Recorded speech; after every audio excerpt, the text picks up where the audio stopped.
auditorium, bereft of superfluous inhabitants, applauds silently for a beautiful, meaningless canvas accredited posthumously to shattered steel and broken circuit boards. The piece the empty crowd lovingly admires is untitled, portraying a world infused with fog and mist as a lone figure appears to ride into the derelict streets atop a beast of burden. Spires dance in the middle distance, becoming one with the fog at their apex. What appears at first to be paint strokes is revealed to be small, almost cubic dots of mismatched color, creating an effect not dissimilar to speckling. In the distance, rising like a cresting wave, sits a grandiose citadel. Steeples of absurd height rise from where the megastructure was carved from. Here, the sunlight glows from behind the most massive of the buildings, a ruin that may very well have once been the core of a mountain. The shimmering skylight echoes hope, a goal distant and uncertain to the solitary traveler. The oxidized tones denote the age of the structures, but not the era. Leading up to the monolith, buildings blend into each other, the details left undone. But the world it portrays is for the viewer to interpret, because the artist is dead. It was always dead.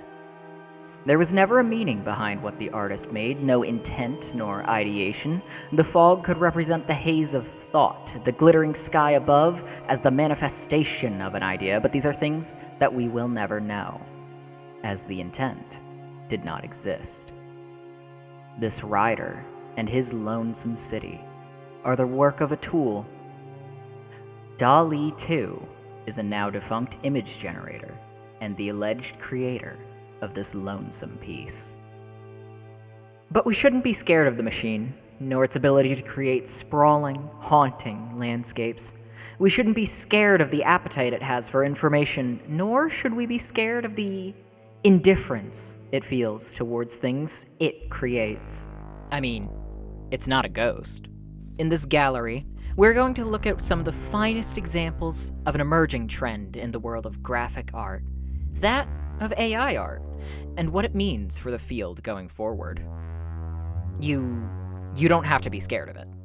Image generators like DALL-E, OpenAI, Midjourney, and others are algorithms intended to process images via a learning mechanism, and to output images based on user input. While DALL-E is the supposed creator of this piece, it did not act alone. It was generated by a forum user known simply as Pause Menu. Pause Menu would prompt DALL-E 2 to generate various environments, as if they were a traveling artist with their AI companion. Ironically, in this user's narrative, the roles are switched. In reality, DALL-E 2 is the one creating the things to the human's specifications. Within this batch of artworks, a majority of the generations were named, though the featured piece was not. These humans behind the machine, imploring it to create, are sometimes known as prompt artists. These writers would inform the image generator of their desired results and tweak the wording and output until the finished piece manifests to the user's liking. These prompt artists are not the engineers of artificial intelligence, but the customers. Pause Menu and his AI companion's works represent the average use case of this emergent technology. Another example of AI art is that of DeepImage and OpenArt, online services that allow you to upload a rough sketch or a children's drawing to a site, and it will create a finished piece generated to your exact specifications. Now, in real time, we're going to see how OpenArt interprets this rough sketch of a cat and how close the output matches the initial prompt.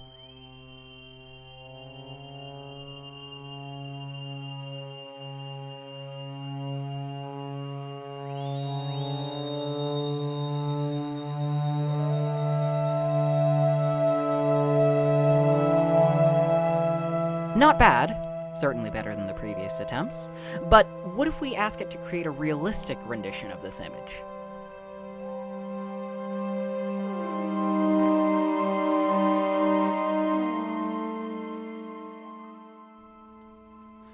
That looks like a cat. I'm struggling to figure out what the haunch situation is on this thing.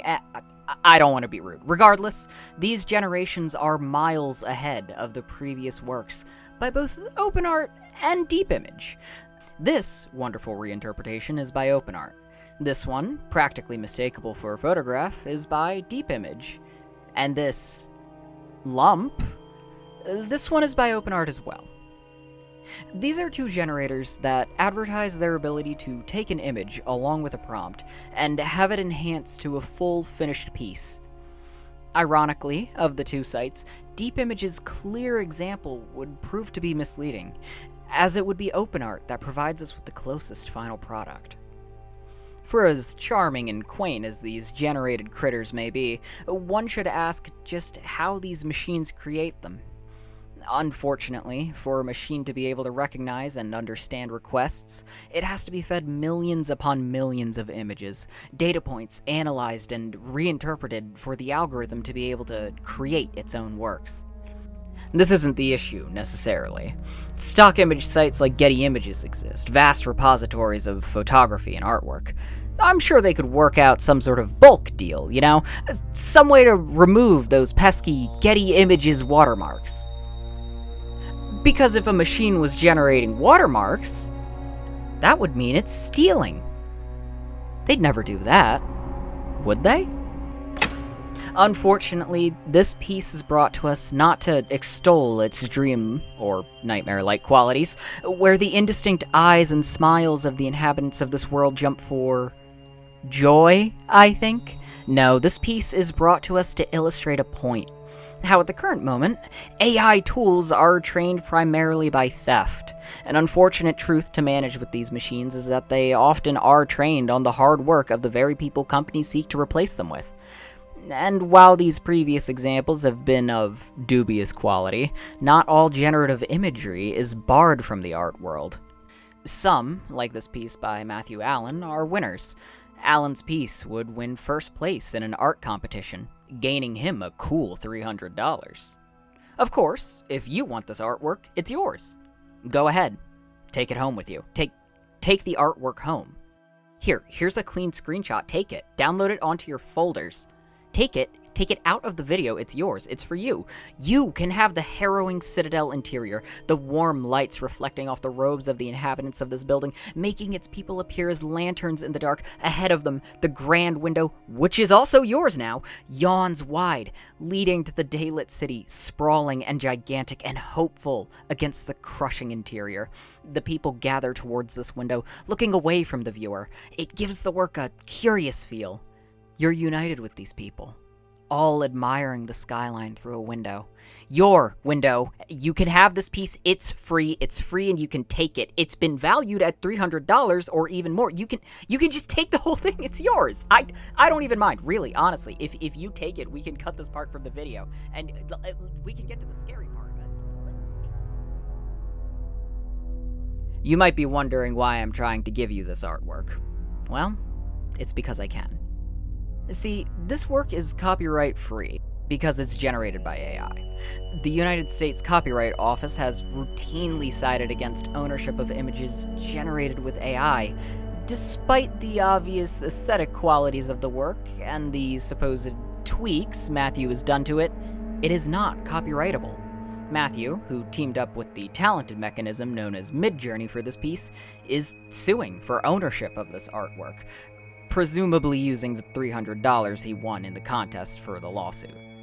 So, listen, while the work's free, you can just take it. Come on, just leave the building with it. Before Matthew wins his lawsuit, at least. Then you have to give it back. We've seen the mystery. We've seen theft. We've seen blobs that are vaguely cat-shaped. But have we seen talent? Have we seen skill? This is St. George killing the dragon, and before you judge, it's sold for $16,000. It's the work of an AI known as ICANN, and its creator, Ahmed Elgamel. Ahmed designed ICANN for a distinct purpose, to see if a machine could make art. A sparkling, glittering thing, like stained glass shattered into 1,000 shards. The interpretation given by the title is our only guidance in our journey to find the eponymous St. George, perhaps leaping to finish his foe dramatically, or posing next to his felled target. Dr. Elgamel's work would rock the world as early as 2016, with splashes of color and the signature dreamlike visages presented by AI, long before things like Midjourney or Deep Image would become mainstream. Elgamel's work wouldn't conclude in 2016, however. He and his machine would create more and more elaborate and surreal works, like the Faceless Portrait series, this one being Faceless Portrait number 2. A twisting, pained thing. Jagged strokes almost resembling veins and teeth populate the mass, but the blurred nature of the image gives it the feeling of motion. It appears almost to writhe in rage or agony as portions of something that could be a face emote indistinctly. Dr. Elgamel's work is a mode of otherworldly and distinctly AI. It does not pretend to be anything more, nor does it share the derivative elements of its descendants. But what it does have is pain, anger, and a desire to get out.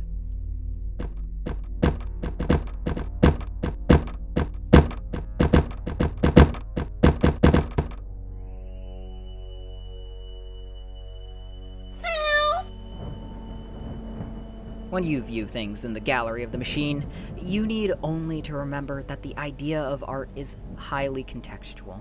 That is to say, art's meaning is both what the artist puts into the work and what the viewer receives. We can interpret images generated in this gallery for as long as we want, but everything we presume they are about will be wrong. There was no purpose. Even the doctor's machine's works end up as a science experiment first and a work of art second. No offense to St. George, but the curiosity of his story lies in the Doctor and his invention. A work like St. George Killing the Dragon has little chance to sell for such an impressive price in 2024, nearly a decade later, and in a time where AI threatens to become the industry standard. But that's just it, isn't it? AI art isn't the one threatening artists. It's Microsoft, Google, OpenAI, Adobe, and every company incorporating image generation as a brand new method of interaction. A method of interaction that hurts small artists that work for commission, steals from prolific artists alive and dead, and even pickpockets other companies. When digital art emerged, the paint bucket was seen as a shortcut. When animation came to the home computer, keyframes were cheating. Now AI art is seen as a shortcut. But it could be so much more. The technology is still in its infancy, but the gold rush on AI has yet to conclude. It's only when the current oversaturation finally recedes will we see the true worth of AI as a technology, whether it has the longevity those who sell it seem to think it does.